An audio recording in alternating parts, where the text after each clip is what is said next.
Back to my channel. కరివేపాకు rice oil add చేశాను. వేడైన తర్వాత తాలింపు గింజలు, పల్లీలు, క్యాష్యూ, కరివేపాకు, onion, green chilli, red chilli add చేస్తున్నాను.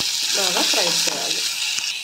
పసుపు, సాల్ట్, కరివేపాకు కడిగేసి మిక్సీ జార్లో వేసాను. దానిలోనే అల్లం పీసు ఒక 1/2 డజన్ వెల్లుల్లి వేసాను. అంటే 1.5 స్పూన్ అల్లం వెల్లుల్లి పేస్ట్ అనమాట.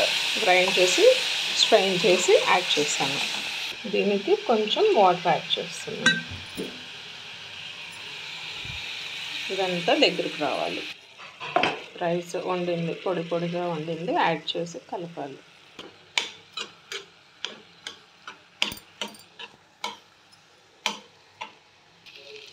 పైన 1 స్పూన్ గీ యాడ్ చేసుకుంటే టేస్టీగా,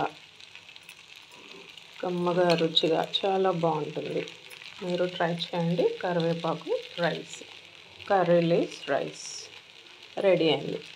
ట్రై చేసి కమెంట్లో తెలియచేయండి. For more videos subscribe, like, share.